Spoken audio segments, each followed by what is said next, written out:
I have a question for you. If YouTube deleted your channel tomorrow, how would you contact the people who watch you? And yeah, that would be terrifying to get your channel deleted, but really think about it for a second. How would you actually reach your subscribers?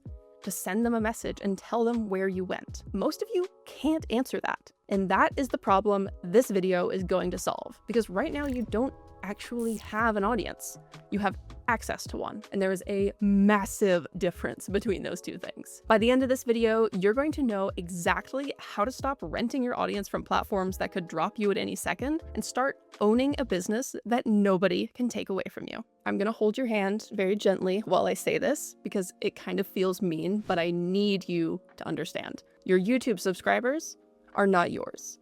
Your Instagram followers are not yours. Your TikTok fans are definitely not yours. They all belong to the platform. You're just renting access to them, and the rent could go up anytime the algorithm changes its mind. Because here is what happens. You might wake up one morning, check your analytics, and then your views are down 70%, even though you didn't do anything different. You've posted the same kind of content, but the algorithm shifts, and suddenly your videos are not being shown to people who used to see every single one. But worst of all, you have no way to tell them where you went. No email, no phone number, no direct line, nothing. That's just a Tuesday in the creator economy. So when I say own your audience, I mean something very specific. I don't mean getting more followers, don't mean going viral. You don't have to do those things. I mean building a direct line to the people who care about you and your work, so you don't need anyone's permission to reach them. There are two pieces to build that direct line.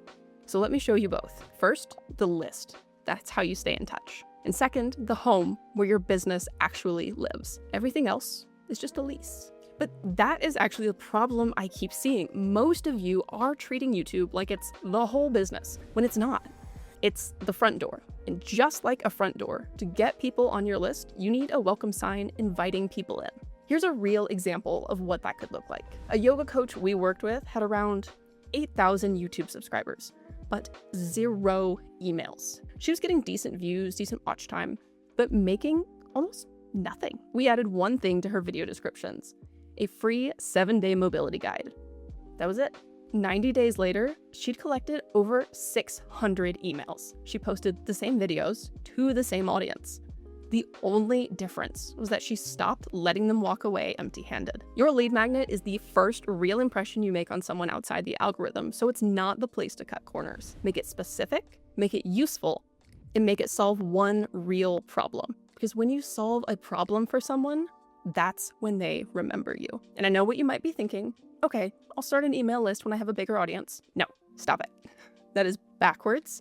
And it's costing you. You need to be building your email list from day one, while you're growing your audience, not after. And I'm telling you from personal experience, it's possible. I had about 120 people on my email list before I even hit 500 subscribers on YouTube, because I was just testing freebies early to see what was hitting. You do not need a huge audience to start building that list. In fact, the earlier, the better. And to see why email matters more than any follower count, just look at the data. A decent email to your list will get opened by 30 to 40% of the people on it. Your organic reach on social is like a tiny fraction of that. So an engaging email to 1,000 people is going to reach more humans more reliably than 10,000 social followers. Let that sink in for a second. The thing you've been ignoring is the thing that actually works. And if you're worried about the extra work having an email list might add, don't worry about it, okay?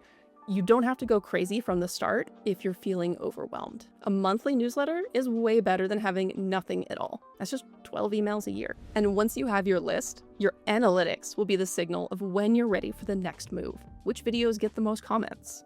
Which ones drive the longest watch time? And what are people asking you when they reply to your newsletter? Those signals are telling you exactly what your audience would pay for if you gave them somewhere to pay. And when the signals are loud enough, which they will be, you need a home to send those people to. This is the part that most creators never get to, but it's where the real profitable businesses live. And I do not mean like a Patreon tier or a Discord server that you have to add in a bunch of extra tools. No, I mean a real branded membership on a platform you control, with your name at the top, your content, and a community where your members actually talk to each other instead of getting distracted by 50 other creators in their feed every time they open an app. This kind of branded home is exactly what Uscreen is built for. And I want to show you why it's the answer to the escape the algorithm problem specifically, because a lot of membership sites don't actually solve it. When you build on Uscreen, your members don't have to go find your content in a feed. You get your own branded apps like iOS, Android, even Roku and Apple TV, with your logo on the home screens of their phone or their television. Think about what that actually means. Your member can open their phone, tap on your app, and the only thing they'll see is your work. No sidebar of other creators, no recommended for you pulling them towards someone else, and no algorithm deciding whether today is the day they get to see you or not.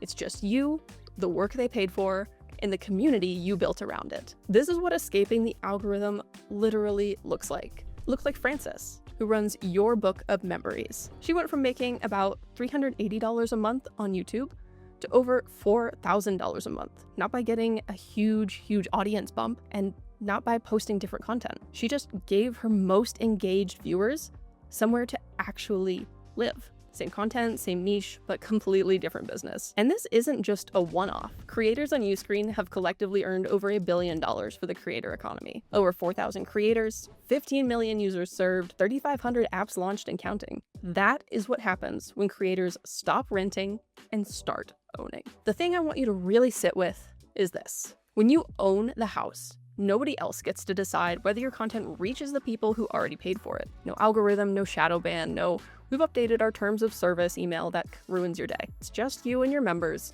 and the work. Now, some of you are already negotiating with yourselves. Like, I'll start my email list next month. I'll think about a membership when I hit 10,000 subscribers. Or I don't want to bother my audience with email. Let me flip all three of those things for you. First, you're not bothering anyone by emailing them when they signed up to hear from you. You'll bother them if you disappear for 6 months and then show up with a sales pitch. It's very different from sending a regular newsletter. People want to hear from you. Second, waiting until you're big enough is how creators end up with 200,000 subscribers in a business that could collapse if the algorithm sneezes. Size does not equal safety. That's why you need ownership. Finally, next month is not a real plan. I'll do it next month is what you said last month. And here's what every month of waiting costs you. It's emails you didn't collect. It's signals you didn't get to read. It's a month of members who would have paid you if you'd given them somewhere to do it. So your move today is very simple. Add a lead magnet to your next video description